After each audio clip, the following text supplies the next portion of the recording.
Hi, I'm Burnie Thompson. I'm a radio talk show host, and I'm here with a few Patriots to talk with you today about the Constitution.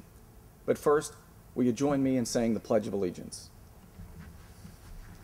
I pledge allegiance to the flag of the United States of America, and to the republic for which it stands, one nation, under God, indivisible, with liberty and justice for all. We're members of Bay Patriots, an organization whose purpose it is to educate people about the Constitution. On behalf of Bay Patriots, we'd like to thank your superintendent, your school board, and your teacher for letting us join you today. As you can see, we have some distinguished guests with us here. I'd like to introduce you to George Washington, John Hancock, and Thomas Jefferson. Founding fathers all. I've asked them to tell us about the Constitution. The Constitution is the foundation of our nation, the freest and most prosperous country in the world. Let's talk about what makes the Constitution important and why we need to protect it. The Constitution is an exciting document, our Charter of Liberty, the supreme law of the land. Americans have fought and died for it, many of them as young as you. I hope that what you hear inspires you to learn more about the Constitution and discover what's in the oldest, shortest, and greatest Constitution in the world, and why it's up to you to protect it. So, what is the Constitution?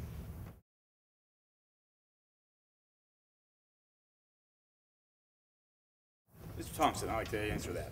The Constitution was written as a set of limitations or rules for the newly formed federal government. It was written to ensure that the new government never overstepped its boundaries. It tells the government what it can and cannot do. Basically, it is the supreme law of the land. If I may, Mr. President. Yes, Mr. It's like an owner's manual for one of those newfangled automobiles that came along. It explains how everything works and functions and how to keep it running smoothly. But it also guarantees our basic rights, and among some of those are life, liberty, and property. Constitutionally, what is a right?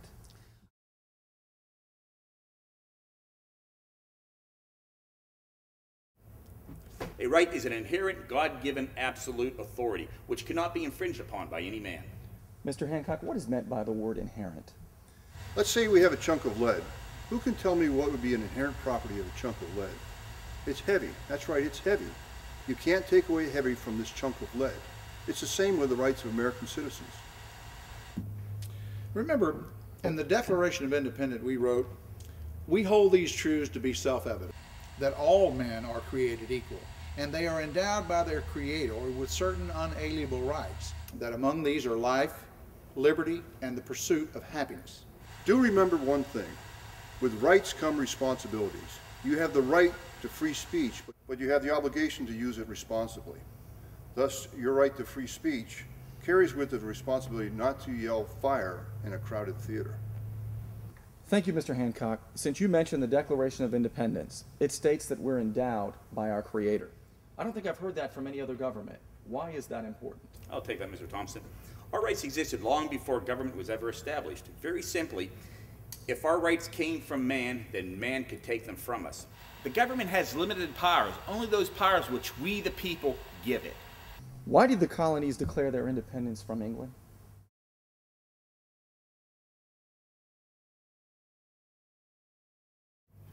The colonist was proud to be English and share the privileges of Englishmen.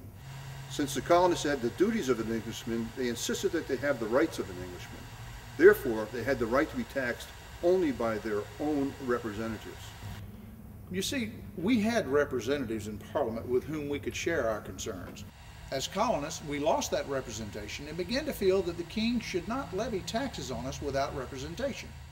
And finally, in my article, The Summary View of the Rights of British America, I wrote, "You, King George, are merely a functionary put in your office for our good, no more than the chief officer of the people.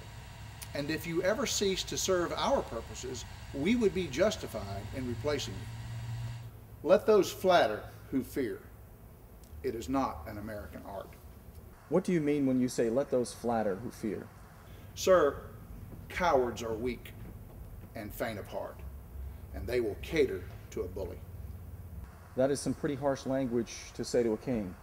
Kings have been known to stretch men's necks for that. You know that many of those who signed the Declaration died during the war. They lost sons, wives, and whole families, as well as their homes and properties, and many of the signers died in utter poverty even after the war. In other words, they had nothing left. Your freedom was bought with the blood of these patriots. What kind of government does the Constitution give?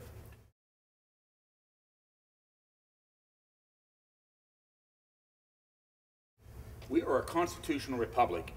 We're governed by laws written by those whom we elect freely. Those laws are supposed to reflect the United States Constitution. Often one hears our government referred to as a democracy. That is incorrect. We are a constitutional republic. That's right, Mr. President. A democracy is nothing more than mob rule, where 51% of the people may take away the rights of the other 49%. A republic follows the rules of law like those found in the Constitution, while a democracy follows the whims of men.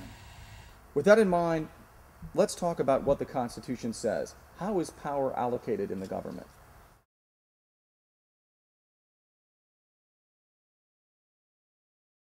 Well, we have to remember that under the Constitution there are three branches of government: executive, legislative, and judicial.